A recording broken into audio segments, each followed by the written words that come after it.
kana abadde afumbye bulungi naye era tajjiisizza eba ye buli bwafumba asiriiza oba n'akonya kati kuguno omulundi akonyezza bukonya kasooke mbajjukizeemu katono nnyo wabaddewo incident eyabaddewo ab'amagye bageze ne balumba poliisi saidi z'ewakiso eyo story abaagikubye baagikubyeko kiro kyokka tebagikkiriza kukubibwa misana wabaddewo incident eyabaddewo ab'amagye kubanga ab'amagye balaze ekifaananyi ky'okusiiwuuka empisa ne bagenda balumba poliisi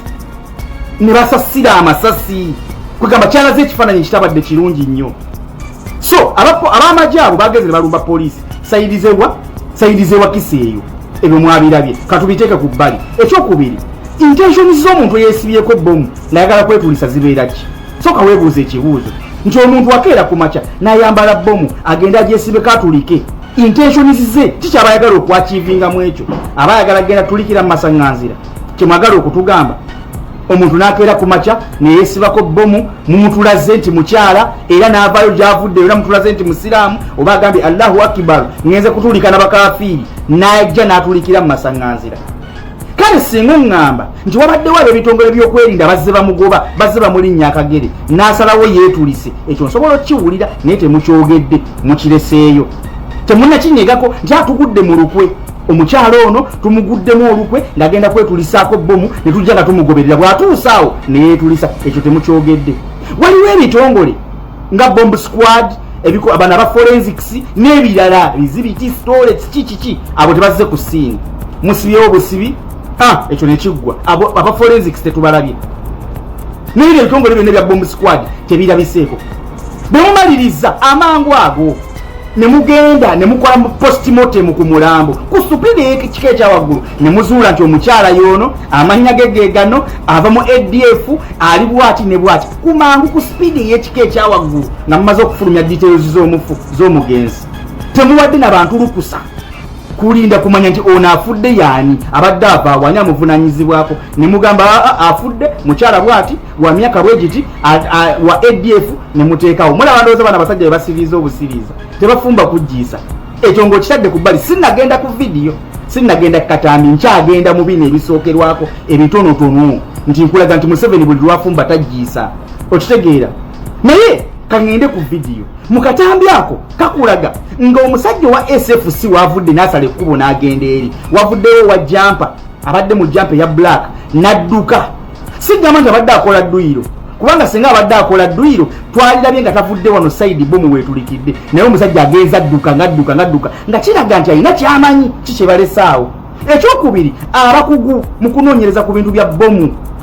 abakugu abakola ebyo ebintu by'okunoonyereza ku bomuzi bazitya naki kiraga nti bwe ngenze ku Google kunoonyereza kukola research yange kindaze nti bomu eyo tetulisenga eva ku muntu abadde ku bodaboda etulisenga eva mu ttaka ezo bazita landmines omuntu ajja n'asimawo ekituli n'assaamu landmine n'etulika nga kikulaga nti kirabika owa bodaboda bomu eyo alinnyeeko nninye kyova olaba bwe bakubye ebasammudde paka eri singa omukyala yabadde alina bomu eyo ebadde egenda basesebbula emitwe bonna bagwewo ennyama esammukeeri naye kikulaze nti abantu abo bomu bwe bakubye babuuse ne bagwa sayidi eri bwe bati nga kiraga nti bomu ebadde mu kika kya landimayini muddeyo mwetegereza akatambi obanga bwentu wenkabalagaawo kambaddiremu katono nnyo nti owa SFC asoose okusala nadde eri ebusukka kkubo then wano ne wafubulikawo omusajja wa jampa ng'ajja adduka ng'ayambuka bomu bwe maze okukuba omusajja wa jampa n'ava waggulu n'akomawo wansi ng'alinga abadde amanyi ki ekigenda okugenda mu maaso bwe babadde naye banange Museveni ossa abantu bannange Museveni assa abantu kati abo abantu bafiiridde ki mazima ddala nabagamba nti Museveni yakwata Jamiru mukulu muzanyirako byabufuzi muzanyirako bintu bya ADF kati era olwaliro bomu olutulise bayanguyiddewo mukyala wa ADF n'amanya ne bagafuna details zonna ne baziteerayo bannayuganda naye nga intention z'omuntu yeesibyeko bomu zibeera ki omuntu ayagala okwesibako bomu okugenda okwetulisa aba ayagala kujja kufiiraawo mu masaŋŋanzira really mazima ddala omuntu n'akeera ku mate ne yeesibako bomu ebbanga lyonna Museveni ebyo abikola nga tugenda mu kalulu n'abagambye edda wano eno Museveni talina kyagamba bannayuganda buli kimu akibalimba ekiweddeyo kakati okustopinga ogezako okustopinga gatherings zaatya nnyo kubanga tewali nsonga yonna lwaki bayimiriza enkuŋŋaana za NUP tewaliwo nsonga gye bawa yasimba NRM egenda mu maaso n'okuyisa ebikujjuko, NRM egenda mu maaso n'okuba kampeyini, bakola byonna bye baagala mu Uganda. Naye ab'opposition nga NUP babataddemu omuguwa, tebabakkiriza kubako kye bakola, babasibye bwe bati. Kakati tewaliwo nsonga nnyo gy'alaga bannayuganda nti eno yeesibisa ba NUP obutakola bintu byabwe.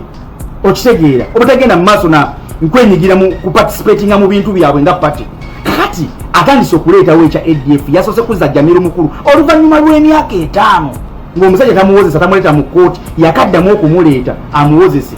Okitegeera, kakati bagala kuzza Jamiru Mukulu na ADF bateekewo ensonga egenda okulemesa bannabyabufuzi okwetaaya mu kalulu kubanga bakimanyi ensi yabakoowa n'abo abantu bemulaba be babeera nabo bagulirire. Okitegeera, tosobola kugamba Munnayuganda nti omuntu akedde ku makya neyeesibako bbomu agende yeetulise intention ze zabadde za kutulikira mu masaŋŋanzira. Mazima ddala omusajja Museveni assa abantu bannange. Omuntu akedde ku makya yeesibako bbomu atulikirawo mu masaŋŋanzira. Kasembyeyo kano nti bwe kibeera nga ddala abantu abo be batulisizza bbomu ate owa takisi abadde mu takisi mukutte waaki? Owa takisi akoze eki? Bannange kati owa takisi mukutte waaki?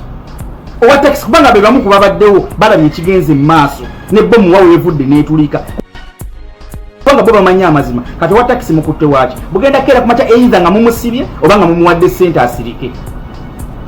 Naye bane Museveni assa abantu mbagala nnyo peace.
And overt intelligence and the deployment is on, and the prayers are going on. I want to assure Ugandans that there is nothing whatsoever that jeopardizes our security. Please feel free, do whatever you want, but be alert. Be our ears, our eyes, our foot. Whenever you see any person with criminal intended mind, please report to us. Or any person who is carrying something in a suspicious manner, please come and tell us. Especially, I want to use this opportunity to call upon my sons, the border riders. Please do not Z'obufumbo olina omwami naye ng'akutawanya, olina omukyala ng'akutawanya, bajja ne bakwagalako ne bagenda. Gwe alina ebizibu mu byenfuna nga ssente zikuyita mu ngalo, w'oteeka ssente zifa bufi b'owola tebazza. Gwe aloota ng'ogwa mu nnyanja, gwe alumizibwa omutwe nga guganja okuwona, naawe aloota ng'ebintu bikozesa ensonga z'obufumbo. Nina ekifo ku mugga awali amayinja wennyambulirako ebisiraani, ekikwa ekifiiriza, omudibo obutaganja obutaweebwa. Nzijanjaba abantu ab'enzikiriza zonna, nsiŋŋaanibwa njeru ku lw'ejjinja. Gwanjagala kuba ku nnamba yange eyo, naawe ali ewala ennyo yita ku WhatsApp.